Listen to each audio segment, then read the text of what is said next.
অসীম ইচ্ছাশক্তির অধিকারী নরেন্দ্রনাথ জীবনে কখনো কোনো মানসিক দুর্বলতার কাছে নতি স্বীকার করেন নাই। লোকে কি বলিবে না বলিবে তাহা লইয়া কখনো মাথা ঘামান নাই।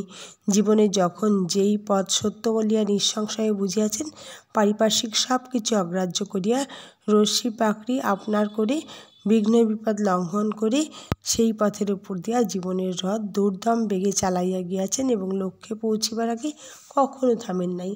একটি উচ্চ আদর্শের লক্ষ্য স্থির রাখিয়া বীরের মতো সেই দিকে অগ্রসর হইবার কথা পরজীবনে তিনি বারে বারে আমাদের স্মরণ করাইয়া গিয়াছেন। ওঠো, জাগো এবং লক্ষ্য লাভ করিবার পূর্বে থামিও না।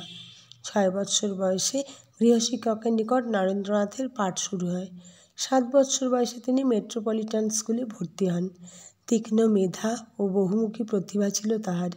একজন বৃদ্ধ আত্মীয় সন্ধ্যাবেলা তাহাকে কোলে বসাইয়া গল্প শোনাইতেন। সেই সময় তিনি পিতৃপুরুষদের নাম, দেবদেবীর স্তোত্র এবং মুগ্ধবোধ ব্যাকরণের সূত্রগুলি তাহাকে শিখাইতেন। অসামান্য শ্রুতিধরের মতো স্মৃতিশক্তি লইয়া জন্মিয়াছিলেন বলিয়া নরেন্দ্রনাথ এগুলো শুনিয়াই আয়ত্ত করিয়া লইতেন। 5 বৎসর বয়সের পূর্বেই মুগ্ধবোধ ব্যাকরণের সব সূত্র তিনি আবৃত্তি করিতে পারিতেন। 6 বৎসর বয়সেই রামায়ণের সমগ্র পালা তাহার কণ্ঠস্থ হইয়াছিল। এই অনন্য সাধারণ স্মৃতিশক্তি ও প্রতিভার জন্য তাহার পাঠ্যাভ্যাসের পদ্ধতিও ছিল অভিনব। গৃহশিক্ষক আসিলে নরেন্দ্রনাথ পাঠ্যপুস্তকগুলি তাহার হাতে দিয়া সেই দিন কোন অংশ পড়িতে হইবে তাহা দেখাইয়া দিতেন।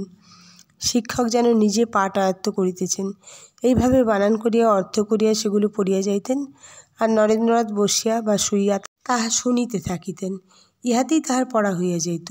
সহজে অতি অল্প সময়ে পাঠ আয়ত্ত করিতে পারিতেন বলিয়া বিদ্যালয় বা কলেজের পাঠ্যাভ্যাসের জন্য তাহার বেশি সময়ের প্রয়োজন হইত না। পরীক্ষার পূর্বে 2-3 মাস সময়ই যথেষ্ট হইত। তিনি বলিয়াছেন, প্রবেশিকা পরীক্ষার আরম্ভে 2-3 দিন মাত্র থাকিতে দেখি জ্যামিতি কিছুমাত্র আয়ত্ত হয় নাই। তখন সমস্ত রাত্রি জাগিয়া পাঠ করিতে লাগিলাম এবং 24 ঘণ্টায় উহার 4খানি পুস্তক আয়ত্ত করিয়া পরীক্ষা দিয়া আসিলাম। সেই জন্যে অন্য বিষয়ে মনোনিবেশ করিবার মতো প্রচুর সময় তাহার হাতে থাকিত। গীতবাদ্য, ব্যায়াম, অশ্বারোহণ, লাঠি খেলা, অসি চালনা প্রভৃতি শিক্ষায় তিনি বহু সময় ব্যয় করিতেন। বিশ্বনাথ দত্ত এইসব শিক্ষার জন্য প্রয়োজন মতো উপযুক্ত শিক্ষকের ব্যবস্থা করিয়া দিয়াছেন। তাহাকে একটু ঘোড়াও কিনিয়া দিয়াছিলেন। নরেন্দ্রনাথের ছাত্রজীবনে এইসব বিষয়ে বিশেষ দক্ষতার অধিকারী হইতেন। সঙ্গীতের সঙ্গে নির্দোষ রঙ্গপরিহাসও তিনি বহু সময় ব্যয় করিতেন। এইসব দেখিয়া শুনিয়া প্রতিবেশীদের ধারণা জন্মিয়াছিল যে তিনি একটি ত্রিপণ্ড ছেলে। তাছাড়া পাঠ্যপুস্তক ব্যতীত অন্য গ্রন্থ পাঠেও তিনি প্রচুর সময় দিতেন। তবে বাজে বই পড়িয়া সময় নষ্ট করিতেন না। যাহা ছাত্রদের জ্ঞান ও সদ্বুদ্ধি বাড়াইয়া তোলে, যাহা দেহ মন বলিষ্ঠ করিয়া ছাত্রদের সংযত, তেজ ও বীর্যবান ও বিমল চরিত্রের অধিকারী করিয়া তুলিতে সহায়ক হয়, সেইরূপ গ্রন্থই পাঠ করিতেন। আচরণও করিতেন তদনুরূপ।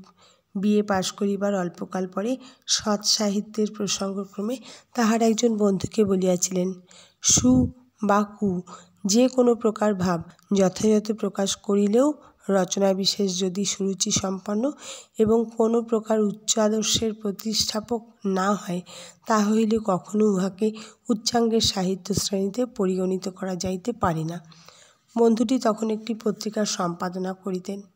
এক এক সময় এক এক জাতীয় গ্রন্থ পাঠে তাহার আগ্রহ দেখা যাইত। প্রবেশিকা পরীক্ষা দিবার পূর্বে তিনি ভারতবর্ষের ইতিহাসের প্রসিদ্ধ গ্রন্থগুলি সবই পড়িয়া ফেলিয়াছিলেন। এফএ পড়িবার সময় ন্যায়শাস্ত্রের যত রকম ইংরাজি পুস্তক ছিল সবই আয়ত্ত করিয়াছিলেন।